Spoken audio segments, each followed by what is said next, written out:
N'oublie pas de t'abonner à la chaîne YouTube Togovi News. Je suis parfaitement d'accord avec Binaham. Il n'y a pas de lutte politique sans concours de l'extérieur. Même quand vous suivez les dernières élections aux États-Unis, on a parlé du soutien de certains candidats par les Russes. Est-ce que ça a créé des problèmes?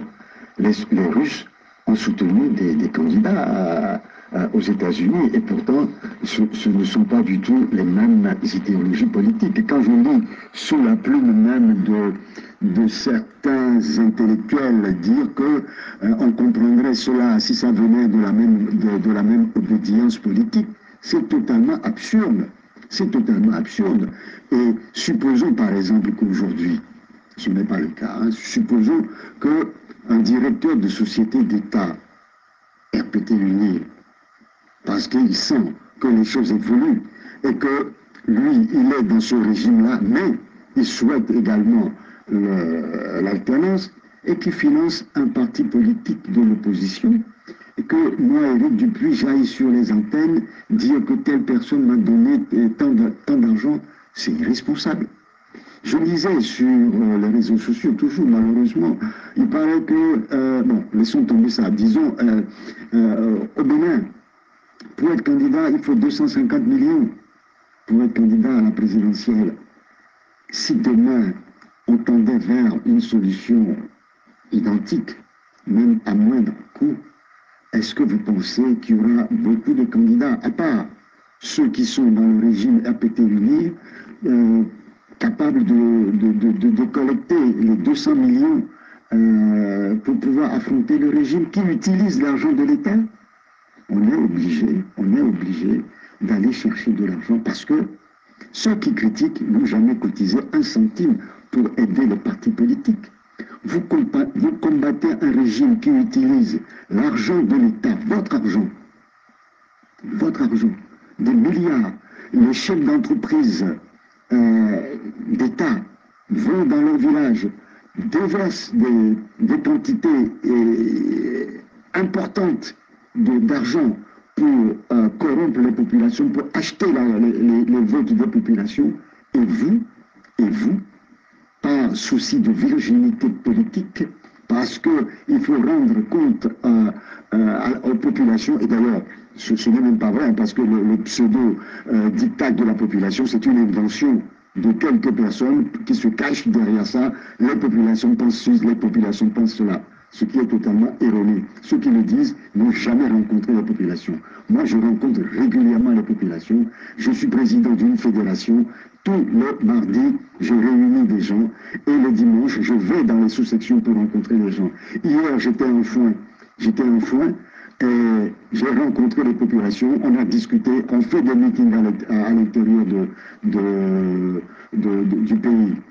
Je ne parlerai pas des populations, mais je vous dirai, les militants et les sympathisants de l'ANC, ils sont nombreux, ils sont par milliers, ils ne sont pas toujours dans cette démarche intellectuelle où on nous dit, ah, les populations pensent que, les populations disent que, qui est totalement aberrant. Les populations savent que on doit financer les partis politiques, mais malheureusement, les populations sont appauvries. Quand on leur demande même de donner 100 francs, ils ont du mal à le sortir et ils sont contents de savoir que d'autres personnes sont à même de nous aider pour que le changement... Merci Éric Dupuis. Mais finalement, est-ce que vous n'êtes pas en train de banaliser cet épisode? Mais comment vous banaliser? C'est même ridicule. C'est ridicule qu'on en parle. C'est ridicule. C'est même banalisé, c'est ridicule. Moi, j'ai honte de répondre à cela. J'ai honte. Mais est-ce que ça veut dire que c'est de l'inculture politique? Pour la population? Les populations ne demandent pas ça. Les populations ne demandent pas. Les populations s'en foutent. Elles veulent qu'on y ait un changement. Même si on doit aller chercher... Si vous faites une guerre civile... Monsieur Attiobé, si vous voulez faire une guerre civile, vous pensez que les armes sont fournies par qui?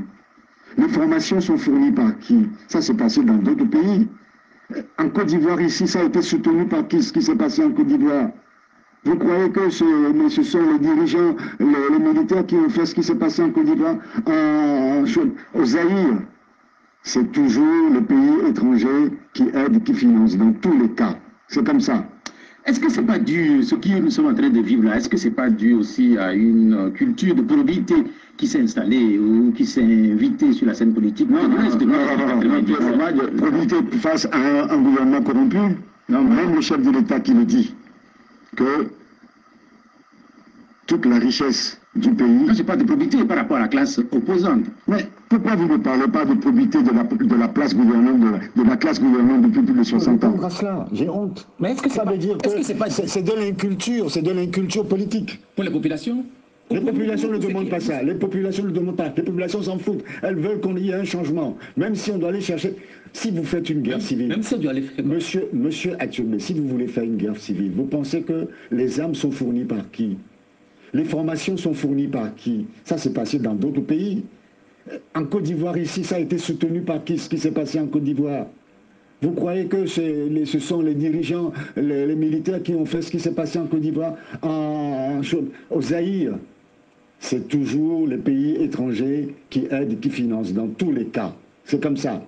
Est-ce que c'est pas dû, ce que nous sommes en train de vivre là, est-ce que c'est pas dû aussi à une culture de probité qui s'est installée ou qui s'est invitée sur la scène politique? Non, probité face à un gouvernement corrompu. Non, même le chef de l'État qui le dit, que toute la richesse du pays... Non, je parle de probité par rapport à la classe opposante. Mais pourquoi vous ne parlez pas de probité de la classe gouvernante depuis plus de 60 ans? Pourquoi vous ne parlez pas de leur probité? Parce qu'eux, ils ont le droit de voler l'argent du peuple. Nous, on n'a pas le droit de recevoir des aides. Mais attendez, ça veut dire quoi ça? Vous savez très bien que depuis les années 90, même si quelqu'un de l'opposition serre la main à quelqu'un du pouvoir, il est traité de traite et oui, il est corrompu. Quand Jean-Pierre Fabar a rencontré Fogna Sibé la première fois, il avait son attaché caisse, on a dit qu'il est allé chercher de l'argent. C'est de la bêtise. Mais ça, ce qu'il a inventé. Cette façon de faire de la politique, qui l'a inventé? C'est tout simplement parce que il y a des gens de nos concurrents, les RPT Unir, qui balancent des informations erronées et des gens sautent là-dessus comme du pain béni et continuent à en parler. C'est manque de culture politique, c'est tout. Peut-être que nous avons tort de ne pas investir davantage dans la formation politique et civique de nos populations. Mais est-ce que vous pensez que la situation que nous sommes en train de décrire là, ou que nous sommes en train de commenter, la faute c'est au pouvoir en place, à l'opinion? Non, moi, permettez-moi, moi je me suis étonné même de votre insistance sur cette question.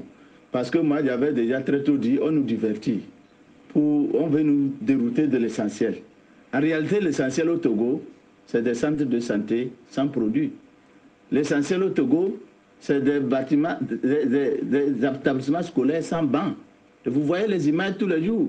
L'essentiel au Togo, c'est comment faire pour que la population dans les milieux ruraux puisse manger au moins 2 fois par jour.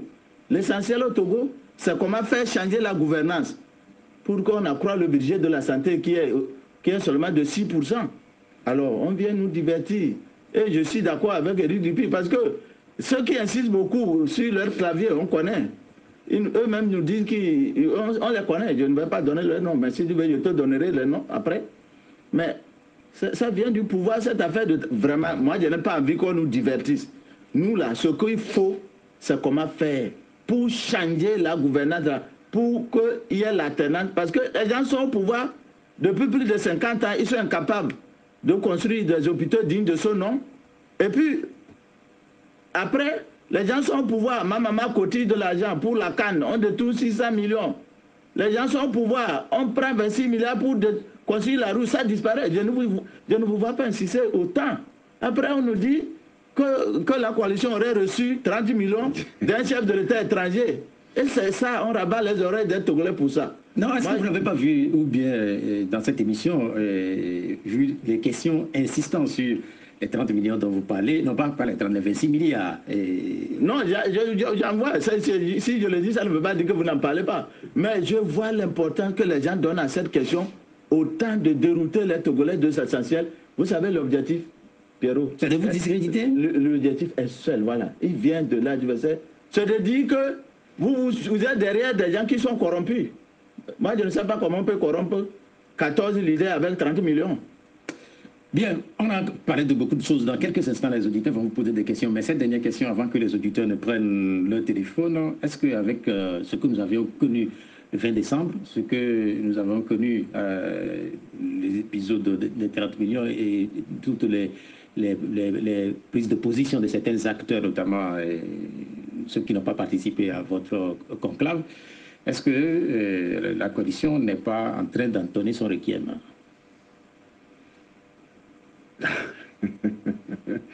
Je ne sais pas si vous étiez à la conférence de presse la dernière fois. Non, je n'y étais pas. On a rendu compte des travaux que nous avons menés et nous avons rendu compte des discussions des 2 jours et qui montrent que les 9 partis politiques qui ont pris part à ces 2 journées de réflexion ont la ferme volonté de continuer la lutte et d'aboutir à l'alternance politique très rapidement. Et d'ailleurs, on a annoncé que très prochainement, nous allons communiquer aux populations les programmes de manifestation parce que nous pensons que les manifestations sont nécessaires, des manifestations monstres sur toute l'étendue du territoire national sont nécessaires pour amener le régime à accepter les réformes institutionnelles, constitutionnelles et électorales surtout électorales, pour que enfin la transparence des élections soit une réalité. Parce que c'est très important. Si on obtient la transparence et l'équité des élections, je pense qu'il y a beaucoup de choses qui changeront dans ce pays, parce que ce régime ne pourra pas nous dire qu'il a gagné une quelconque élection. Même question, est-ce qu'on assiste à la fin de la coalition? Oh bon, moi je ne crois pas. Je ne crois pas qu'on assiste à la fin de la coalition. Vous savez, c'est l'union de l'opposition pour venir à bout de ce régime est un passage obligé. Des gens partiront certainement peut-être de la coalition, mais la coalition ne mourra pas. Donc je ne crois pas à son requiem, parce qu'il y a déjà 9 qui ont accepté courageusement faire un bilan, reconnaître ce qui n'a pas marché et dire ce qui a marché, et qui s'engagent à travailler ensemble. Donc, il y a des gens qui vont quitter la coalition, c'est peut-être eux qui iront mourir. Mais la coalition ne mourra pas. Parce que la coalition est un vœu. L'union de l'opposition est un vœu des populations togolaises. Et il y a des partis politiques togolais qui sont prêts à faire une union pour venir à bout de ce régime dont la coalition ne mourra pas. Bien, merci Binafam Kouram. Je rappelle que vous êtes de FDR. Éric Dupuis, il est de l'ANC. Ce sont nos 2 invités du jour. Et à partir de maintenant, nous allons permettre aux auditeurs, eux aussi, de participer à l'émission. Les auditeurs ont commencé par téléphoner déjà. Allô, bonjour. Oui, allô, bonjour. On vous appelle comment? Oui, c'est M. Kodjo. Kodjo, allez-y. Oui. Vous voyez, il nous reste pratiquement 1 an pour aller à l'élection présidentielle. Et vous avez pris pratiquement 1 heure pour dire des choses que nous qui sommes à la maison, nous ne voulons même pas écouter. Si moi j'étais à la place de Éric Dupuis, je devais laisser de répondre à ta question. Maintenant, je disais tout de suite qu'il nous reste 1 an pour aller à l'élection présidentielle. Comment est-ce que la coalition s'organise? Elle finit par organiser l'élection du 20 mai. Et je demande à M. Éric Dupuis de faire tout possible pour nous amener Madame Petit Adjalago, parce que... Merci d'avoir regardé la vidéo, abonne-toi et partage la vidéo sur les réseaux sociaux, Facebook et WhatsApp.